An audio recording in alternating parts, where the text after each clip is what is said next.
Alpine is looking likely to recruit Pierre Gasly to create an all-French lineup at the French team in F1. However, the new prospective teammates in Gasly and Ocon don't exactly like each other based on their fierce rivalry before getting into Formula 1. So does it matter if teammates don't like each other? Let's have a look. My name's Andy and this is Behind the Drive. A good solution for all parties. Alpine have put themselves in a tricky situation regarding their drivers. They were the team that were arguably least likely to have to look in the driver market, considering they had a driver under contract for 2023 in Esteban Ocon, another driver that was looking for an extension in Fernando Alonso, and an excellent young academy graduate in Oscar Piastri waiting in the wings. However, through poor driver management on their part, the team have been left with a vacant seat and have been trying to replace Alonso since the summer break. Alpine's options are varied. They could go back to the driver that Alonso replaced in Daniel Ricciardo, or they could have looked from within and gone with a driver like Jack Doohan, who's part of the Alpine Academy and performing well in his first full F2 season. Esteban Ocon has publicly stated that he wants to be partnered with Mick Schumacher for next year, as the German driver appears to be out of favour with Haas. However, it seems like their preferred option is Pierre Gasly, a French driver that seemingly has been stuck in the Red Bull seats for several years and has been in the AlphaTauri seats ever since he was relegated from the top team midway through the 2019 season.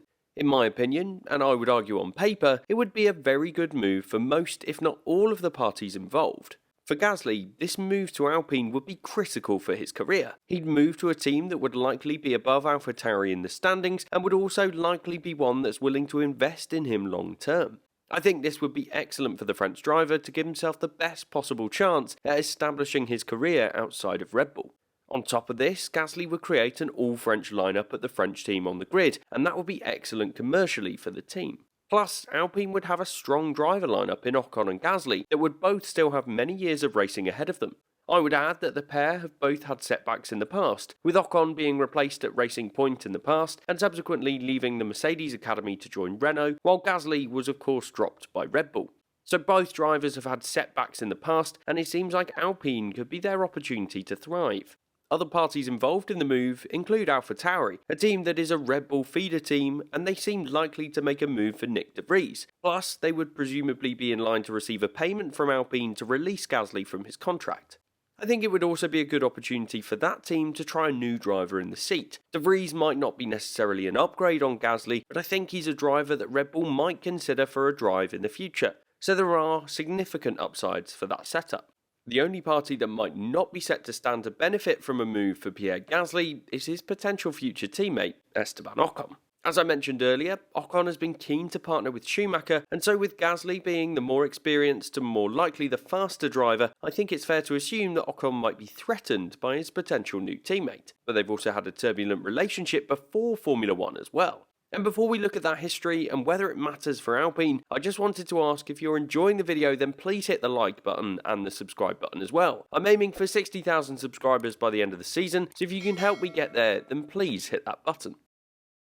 A troubled history.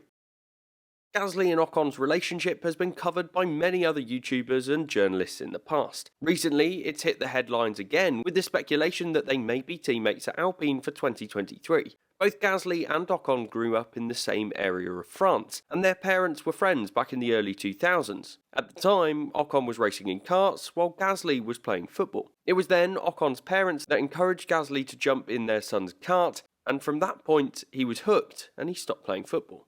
The pair were then often competing with each other throughout their junior careers, meeting at many of the same circuits. Naturally, as the pair progressed, they would compete closer together as they rose through the ranks, and as a result, their relationship worsened.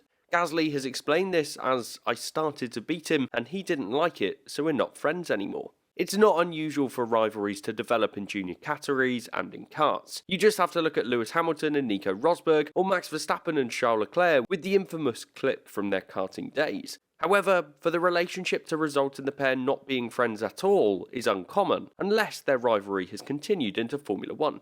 Ocon and Gasly have had their battles in Formula 1. Given they've both been part of the midfield for 4 of the last 5 years, it's to be expected that they would be competing. On a few occasions, the pair have had battles that have resulted in contact or frustration between the pair. For example, in the 2018 Mexican Grand Prix, Gasly was fighting to get past Ocon to the extent that the Racing Point driver was making moves in the braking zones and, according to Gasly, forced the Toro Rosso wide into turn 4. In response to this move, Gasly commented that, "With Ocon, it's always the same thing.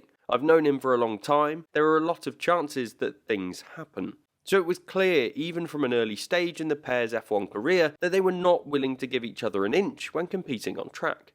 The pair also came together earlier that year at their home Grand Prix in France. Gasly made an optimistic lunge down the inside with a late braking move into turn 1. Meanwhile, Ocon moved across from the left to the apex of the corner, which the stewards deemed to be an optimistic move considering it was the beginning of the race. Both drivers received reprimands after they'd retired from the race, and also attributed most of the blame on their rivals. With Ocon believing that Gasly outbraked himself, and Gasly believing Ocon failed to notice him as he was heading down the inside. More recently, the pair have come together in racing incidents, but no significant incidents have occurred between them.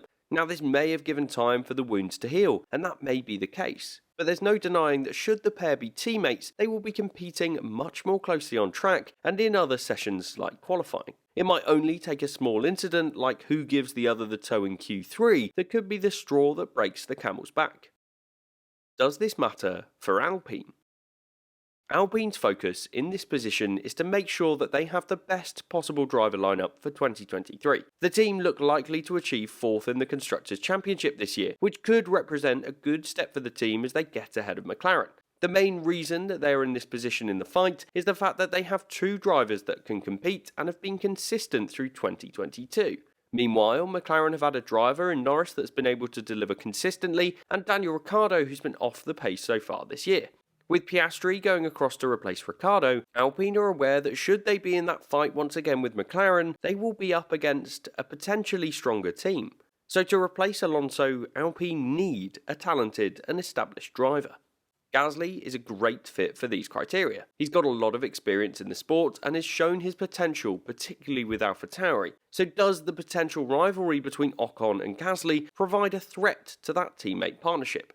Well, it seems like Gasly has been the driver that has been more vocal about the pair's history, as we've seen throughout this video.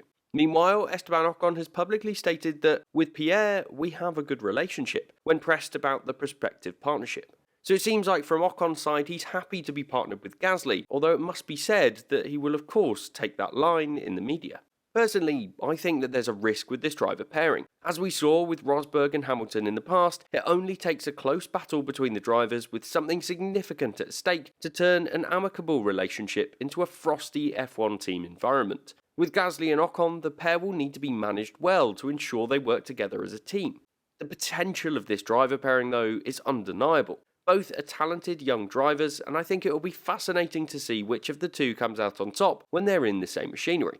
Both drivers are now race winners and will be moving into the prime of their careers with Alpine. So I think that in order to fulfill the criteria of making sure Alpine has the best possible driver lineup to compete at the front of the midfield and maybe even progress up the order in these regulations in the future, they need to recruit Pierre Gasly. He's the driver that fulfills the criteria the best and also means Alpine should have a strong driver lineup for many years to come with drivers that will want to continue to prove themselves in Formula 1. One thing that has been seen with Alpine lately is that their driver management has been poor. The Piastri situation, as well as Alonso moving away, hasn't looked good for that team, so there will be work for them to do in order to manage the relationship between their drivers going forwards should they need that kind of support. Either way, I still believe that an Ocon-Piastri or Ocon-Alonso partnership would have been better and have more potential in the case of the young Australian driver. But getting Gasly into the team would certainly be a good step for them given the situation. And if you want to learn more about how they lost the best junior prospect in Formula 1, watch this video next.